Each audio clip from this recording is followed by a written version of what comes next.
নমস্কাৰ সকলো শিক্ষাগুৰুকে মই আন এটি ভিডিঅ'লৈ স্বাগতম জনাইছোঁ আৰু আজি বিষয়টো হৈছে 16 আৰু 17 অক্টোবৰ 2025 চনৰ অনুষ্ঠিত হ'বলগীয়া নিপুণ পেট আৰু এই গোটেই কামটো কেনেদৰে কৰিব বিদ্যালয়সমূহে বা শিক্ষক শিক্ষয়িত্ৰীসকলে এই সকলোখিনি সামৰি মই আজিৰ এই ভিডিঅ'টি প্ৰস্তুত কৰিছোঁ।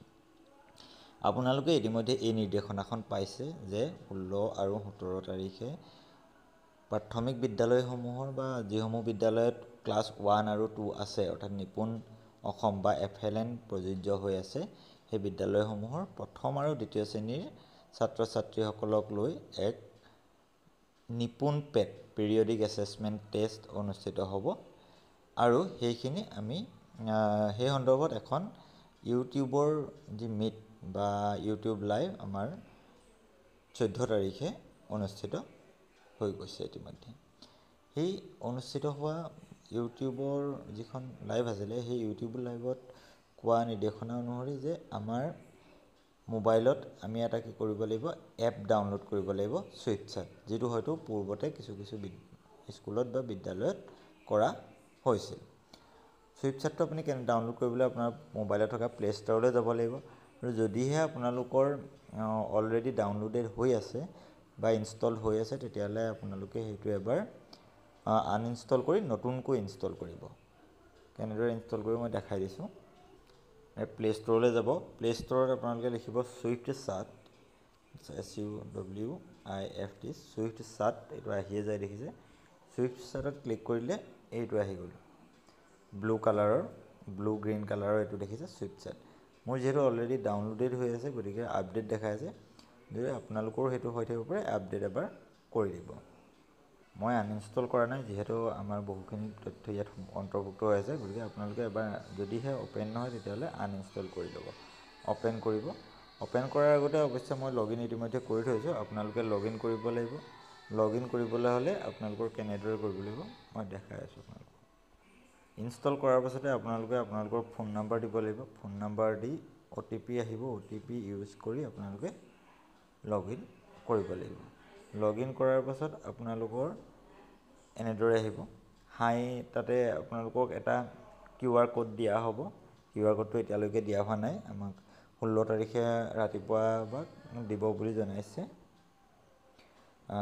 ৰাতিপুৱা দিব। সেই QR কোডটো আপুনি মোবাইলত স্কেন কৰি, অৰ্থাৎ ইয়াতে আহিব আপোনাৰ, মই দেখাই দিছোঁ। ইয়াতে আপোনালোকে দেখিছে ওপৰফালে স্কেন এণ্ড চাট বুলি আহিছে। স্কেন এণ্ড চাটত ক্লিক কৰি দিলে এইটো স্কেন কৰিবলৈ আহিব বা আপলোড QR কোডো কৰিব পাৰে, মোবাইলত যদি থাকে আপলোডো কৰি দিব পাৰে। আপলোড কৰাৰ পিছত আপোনাৰ সেইটো আহি যাব। QR কোড আমি আপলোড কৰিব লাগিব। আপলোড QR কোড কৰাৰ পাছত তাতে আপোনাৰ যিটো বটটো আহি যাব নিপুণ অসম বা নিপুণ বুট বুলি, সেইটো আপোনাৰ যিদৰে আহিব আপোনালোকে দেখিব নিপুণ পেট বুলি, তাতে আপোনালোকে হাই বুলি এটা মেছেজ দিব লাগিব। হাই বুলি মেছেজ দিয়াৰ পিছত আপোনালোকৰ ইনষ্ট্ৰাকশ্যন আহি যাব। এবাৰ লেংগুৱেজ ছিলেক্ট কৰিবলৈ আহিব, লেংগুৱেজটো আপোনালোকৰ যিটো মিডিয়ামৰ বিদ্যালয়ত আছে সেই মিডিয়ামটো দিব। তাৰপিছতে সেই তেনেদৰে আপোনালোকৰ ইনষ্ট্ৰাকশ্যন আহি থাকিব। স্কুলৰ ডাইচ কোড দিবলৈ আহিব বা স্কুলৰ ডিটেইলছ দিবলৈ আহিব। তাৰপিছত আপোনাৰ যিটো শিক্ষা সেতু ID সেই শিক্ষা সেতু ID দিবলৈ আহিব।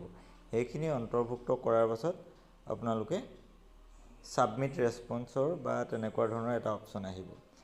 ছাবমিট ৰেছপন্সৰ ধৰণৰ সেই কোনটো ষ্টুডেণ্টৰ আহিব সেই ষ্টুডেণ্ট এটা ছিলেক্ট কৰিব লাগিব, আহি যাব তাতে। ক্লাছটো ছিলেক্ট কৰিব লাগিব, ক্লাছটো ছিলেক্ট কৰাৰ পিছত ষ্টুডেণ্টৰ ডিটেইলছখিনি তাত আহি যাব। কোনটো ষ্টুডেণ্টৰ কৰিব তাৰ সেইটো ছিলেক্ট কৰি ল'ব। ছিলেক্ট কৰি লৈ আপুনি কণ্টিনিউ কৰিব লাগিব। কণ্টিনিউ কৰাৰ পিছত এইবাৰ অৱশ্যে এটা কথা জনাইছে আমাক যে এইবাৰ কি কৰিব, 3টা কুৱেশ্যন আহিব। তাতে কি কৰিব লাগিব আপোনালোকে চাওকচোন, এই কুৱেশ্যনটোত 3টা কুৱেশ্যন আহিছে, যোগ কৰা বুলি 3টা কুৱেশ্যন আছে। সেই 3টা ষ্টুডেণ্টজনে কৰিব লাগিব। ষ্টুডেণ্টজনে কৰাৰ পাছত আমি ইয়াতে 3টা অপশ্যন থাকিব। প্ৰথমটো হ'ব 3টা শুদ্ধ হৈছে, দ্বিতীয়টো হ'ব 2টা ষ্টাৰ 2টা শুদ্ধ হৈছে, 1টা ষ্টাৰ যিকোনো 1টা শুদ্ধ হৈছে, আৰু একেবাৰে শেষত হ'ব এটাও শুদ্ধ হোৱা নাই। সেইটো মতে আমি ক্লিক কৰিব লাগিব। অৰ্থাৎ ষ্টুডেণ্টজনে যদি 3টা শুদ্ধ কৰে তেতিয়াহ'লে প্ৰথমটো হ'ব 3 ষ্টাৰ পাব, 2টা শুদ্ধ কৰিলে 2 ষ্টাৰ, 3টা শুদ্ধ কৰিলে 1টা শুদ্ধ কৰিলে 1 ষ্টাৰ, আৰু 1টাও শুদ্ধ নকৰিলে একেবাৰে লাষ্টটোত যাব লাগিব। আৰু আমাক এইবাৰ এইটো কথাও জনাইছে যে এইটো 16 তাৰিখৰ পৰা লাইভ হ'ব। অৰ্থাৎ আমি ইয়াৰ আগৰবাৰ কৰোঁতে পিছত কৰিবলগীয়া হৈছিলে, দুদিনমানৰ পাছত আমি এই ৰেছপন্সখিনি অন্তৰ্ভুক্ত কৰিব লগা হৈছিলে। তেওঁলোকক ষ্টুডেণ্টখিনিক আমি কাগজত লিখাই ল'বলগীয়া হৈছিলে ৰেছপন্সখিনি। কিন্তু এইবাৰ ৰেছপন্সখিনি লগালগ আমি কৰি যাব লাগিব। অৰ্থাৎ 1 by 1 ষ্টুডেণ্ট কৰিব লাগিব। এটা সময়ত এটা ষ্টুডেণ্টৰ দ্বাৰা কৰিম। অৰ্থাৎ আমি ধৰি ল'লোঁ আমাৰ ওচৰত চুইফট চাৰ্টখন থাকিলে, সেইখনতে ষ্টুডেণ্টজনক মাতিলোঁ, তেওঁলোকে কাগজ এখিলা বা নোটবুক এখন লৈ আহিব, বহী এখন লৈ আহিব। ইয়াত এইটো নিউমাৰেচিৰ হ'ব মূলতঃ এই আমাৰ 16 আৰু 17 তাৰিখে।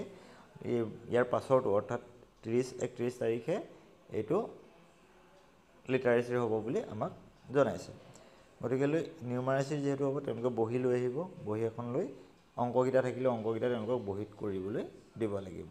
বহীত কৰিব পাৰিলে, সিহঁতে যদি পাৰে, ষ্টুডেণ্টকেইজনে যদি পাৰে, তেতিয়াহ'লে সেইমতে আমি ষ্টাৰকেইটা বহাব লাগিব। তেনেকৈ ষ্টাৰ কৰি কৰি এজন ষ্টুডেণ্টৰ আমি কমপ্লিট কৰিব লাগিব। সেইজন ষ্টুডেণ্টৰ কমপ্লিট হোৱাৰ পাছত এনেদৰে দেখাই দিব যে সম্পূৰ্ণ হ'ল দেখাই দিব। বাকী যিসমূহ নাই হোৱা, বাকী থকা দেখাই থাকিব। বৰ ক্লিয়াৰ হোৱা নাই এইটো। তাৰপিছতে সম্পূৰ্ণ হ'ল। সম্পূৰ্ণ হোৱাৰ পাছত এইটো আমি কৰিব লাগিব যে আপুনি আপোনাৰ সঁহাৰি জমা দিব বিচাৰেনে, আৰু আড্ডা বুলি আহিছে, আচলতে ছাত্ৰটো আড্ডা বুলি অসমীয়াত আহিছে, অব্যাহত ৰাখিব বিচাৰেনে, সেইটো য়েছ কৰিব লাগিব যদি কৰিব বিচাৰে। যদি বাতিল কৰে, বাতিল আহিব। সেইটো আপুনি যদি ভুল হৈছে বুলি ভাবে তেতিয়া বাতিল কৰিব। তো এনেদৰে আমি কণ্টিনিউ কৰি কৰি আমি গোটেইকেইটা ষ্টুডেণ্টৰ 1 by 1 আমি কৰিব লাগিব। অৰ্থাৎ এটা সময়ত আমি এজন ষ্টুডেণ্টৰ, টিচাৰজনে এজন ষ্টুডেণ্টক মাতিলে তেওঁক সেই পেপাৰ ৱাইজ আমি তথ্য দি তেওঁলোকক তাৰ পৰাই কৰিবলৈ দি কৰি থাকিব লাগিব। এই কামটো ক্লাছ 1 আৰু 2ত কৰিব লাগিব, 16 আৰু 17 তাৰিখে কৰিব লাগিব, আৰু সেই 17 তাৰিখৰ ভিতৰত চুইফট চাৰ্টত সকলো ষ্টুডেণ্টৰে তথ্যখিনি আপলোড হ'ব লাগিব। ইয়াত ষ্টুডেণ্টে যেনেকৈ কৰে, যি ৰেছপন্স দিয়ে, সেইটো মতে আপোনালোকে কৰিব। ইয়াত কোনো পানিছমেণ্টৰ ব্যৱস্থা বা তেনেকুৱা ধৰণৰ এচিভমেণ্ট বা গ্ৰেডিঙৰ ব্যৱস্থা নাই বুলি জনাইছে। এইটো জাষ্ট এটা ছাৰ্ভে বুলি আমাক জনাইছে। আশা কৰিছোঁ এই ভিডিঅ'টো আপোনালোকৰ বাবে সুবিধা হ'ব, উপযোগী হ'ব।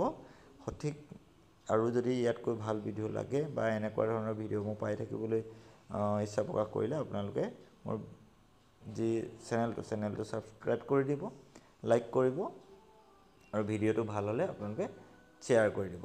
গোটেইখিনি আপোনালোকে একেবাৰে ক্লিয়াৰলি দেখাব হোৱা নাই, কাৰণ চুইফট চাৰ্ট বটটো এতিয়ালৈকে এক্টিভ হোৱা নাই।